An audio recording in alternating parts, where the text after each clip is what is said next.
ሰላም ሰላም ሰላም፣ እንዴት ናችሁ? አማን ነው። ክብሩ ይስፋ ክብሩ ይስፋ። የእናትና የልጁ ምንድን ነው እሹ? ምንድን ነው እሹ?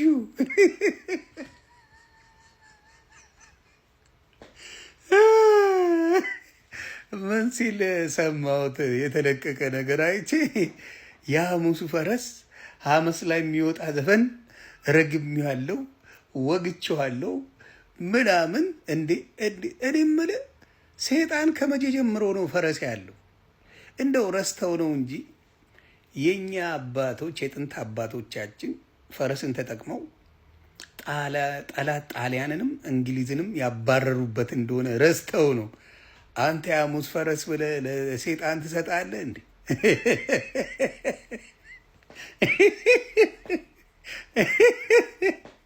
ሌላ ያልካት ነገር ደግሞ አለች። ከ1 እስከ 30 ግብፅ ኢትዮጵያ ላይ አድርጋ ምናምን እኛም ብለን ቀበጣጥረናል፣ እውቀት ሳይኖረን ማለት ነው። እኔም ብለህ ከራስህ ልጀምር። አንድ ቀን ስራ ሰርተህ ታውቃለህ? ሰውን ሳትሰራ ወንጌል ሰበኩ እያልኩ ዘመርክ እያልክ እጥብ አድርገህ የምትበላ ሌባ አንተ ስለ ወንጌል ታወራለህ? ስለ ኢየሱስ ክርስቶስ ታወራለህ? በነፃ ትሰብከዋለህ? የለበስከው ሱፍ ራሱ ከህዝብ የዘረፍከው ብር ነው። ሁሉ ነገር በዝርፊያ የምታደርግ ነው። አንተ አይደለም ከልጅ ጋር ቪዲዮ ይፖስቱላል። ልጅን ራሱ ሙድ እንዲይዝ እያረከው ያሳደግከነ። እኔ ዘፈን ያጸድቃል ብዬ አንድም ቀን አልናገርም። ዘፈን በማንኛውም ብትሄድ አያጸድቅም። ግን የኢትዮጵያ ጴንጤዎች ሁሉም እያልኩ አይደለም። የኢትዮጵያ ጴንጤዎች ግን ጭንቅላታችሁ በጣም እየጠበበብኝ ነው። እንደ አሜሪካን ሀገር እኮ እነ 50 ሴንት እነ ቢያንሴ እነ ጄይዚ ሌሎችንም ብታመጣቸው ጴንጤ ናቸው በሙሉ። የአሜሪካን ሀገር ራፐርስ ሴትን የሚሰድብ የሚጠጣ የሚያጨስ የሚገድለው የአሜሪካ ጴንጤ ሙሉ ጴንጤ ነው። አሜሪካ ኦርቶዶክስ አይደለችም፣ ጴንጤ ናት ማጆሪቲው።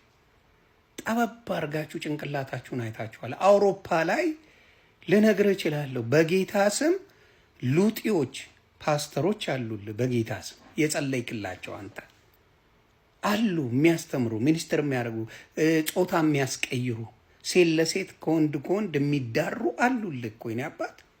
ምንድን ነው ኢትዮጵያ ላይ አርት ሲኖር አርት ለሚሰማው ያዳምጠዋል። እናንተ ቤትስ ሙዚቃ ደምስሳችሁ አይደል እንዴ መዝሙር እንሰራለን ብላችሁ ሰርቃችሁ?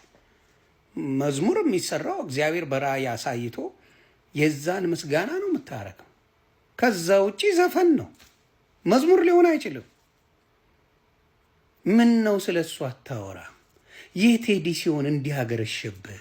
ካሙዙ ጴንጤ አይደል እንዴ አንተ? ካሙዙ ከነ ወንድሙ አስጌደ እንደሾ ጴንጤ አይደል እንዴ? ናሁን ፎቴ ዘፈን ያወጣው ጴንጤ አይደል እንዴ? ሌሎችም ስንት ጴንጤ ላምጣል? በሙሉ ጴንጤዎች አይደሉ እንዴ ዘፋኞቹ ሙዚቃ የሚያዘጋጁት? ለምንድን ነው ችግራችሁ? ከኦርቶዶክስ እንጂ ከቴዲ አፍሮ አይደለም። ኦርቶዶክስ ዘፋኝ ሆኖ በጣም ስሙ ስለገነነ ነው ያበዳችሁት። የጴንጤ ዘፋኝ ሆኖ ስሙ የገነነ የለም። ለዚህ ነው ያበዳችሁት እንጂ የጴንጤ ዘፋኝ ስሙ ከፍ ቢልላችሁ ኖሮ አተነፈሷትም። እንተዋወቃለን። ችግራችሁ ኦርቶዶክስ ናት። ዘፈን አሁንም እናገራለሁ፣ ዘፈን አያጸድቅም። 4 ነጥብ። አርት ግን ዓለም ላይ አለ። ኢትዮጵያ ለብቻ ሳይሆን በየዓለሙ አለ። አውሮፓ ላይ ጴንጤዎች አሉ፣ ዘፋኞች አሉ፣ አክተርሶች አሉ፣ ብዙ ነገር ወንጀል የሚሰሩም አሉ። ስለዚህ እንደው ጻድቅ ስትጫወቱ ሳይ ሁልጊዜ የማይሰለቻችሁ በጥራቃ ጴንጤ የኢትዮጵያን ያየሁት በጥራቃ አይቻችሁ። እግዚአብሔር ምስክር ያቅለሸለሻችሁኝ እንደናንተ የለም። ወሬያችሁ ሌላ፣ ተግባራችሁ ሌላ። ወሬያችሁ ሌላ፣ ተግባራችሁ ሌላ ነው። ተግባር ብትታዩ እንዳለ ሸጓሪ። አብዛኞቻችሁ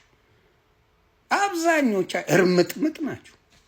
ስለዚህ በየትኛው ነገራችሁ ነው ሌላውን አራያ ልትሆኑ የምትችሉት?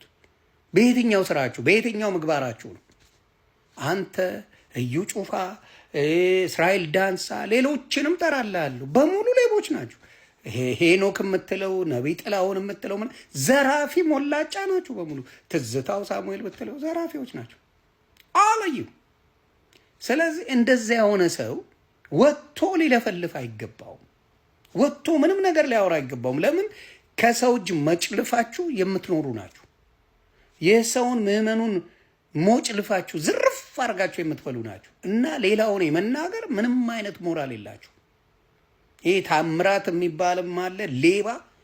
እያንዳንዳችሁ ሌቦች ናችሁ። የሰው ላብ ነው የምትዘርፉት። እና እናንተ ለጌታ ጠበቃ ለጌታ ምናምን ሆናችሁ ስትመጡ ሳይ ሁልጊዜ ታስቁኛላችሁ። አሁንም እመሰክራለሁ፣ ዘፈን አያጸድቅም። አርትን ግን የትም ዓለም ላይ ታገኘዋል። ዓለም ላይ ሄደ አርትን ሙዚቃን የማታገኝበት ዓለም የለም። እዝና እንዳልኩ አሜሪካን ሀገር በሙሉ ተሳዳቢዎቹ ቆሻሻ ነገር የሚሰሩት ካየ አሜሪካንስ ጴንጤዎች ናቸው። ስለዚህ በማስተዋል ብንነጋገር ጥሩ ነው። ኩርፊያ የሚመጣው ማላይ ሲሆን ቴዲ አፍሮ ላይ ታዋቂ በስመ ኦርቶዶክስ ስለሆነ ኦርቶዶክስ ቴዲ አፍሮ ቄስ አይደለም፣ ዲያቆን አይደለም፣ የኦርቶዶክስ ምዕመን ነው ደሴ። በአርት ስራው ግን አንጋፋ የተባለ በአርት ስራው ንጉሥ የተባለ ነው። ስለዚህ ናፍቋቸዋል። ይህ ናፍቆት ነው የሚያስለቅሳችሁ። ኢትስ ኦኬ ሱርዬ ሱሩ ምን ጡጦ ላምጣልሽ? ጡጦ አምጥቼ ላጥባሽ? ሌባ ባትሆንና ብትወቅስ ደስ ይለኝ ነበር። ወንጀለኛ ሳትሆን ብትወቅስ ደስ ይለኝ ነበር። ያን ያልከው። ስለዚህ አሁንም 30 ቀን በግብፅ 30 ቀን ምናምን አንድ ቀን በህይወት ሰርታ አታውቅም ዘርፈ እንጂ።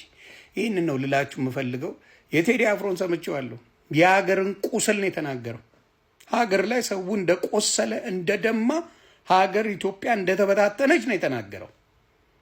ቴዲ አፍሮ ይችላል፣ ምንም ማድረግ አይቻልም። በቁም ነገር ለኢትዮጵያ ህዝብ የሚጠቅመውን መድኃኒት ቴዲ አፍሮ ሰጥቶታል።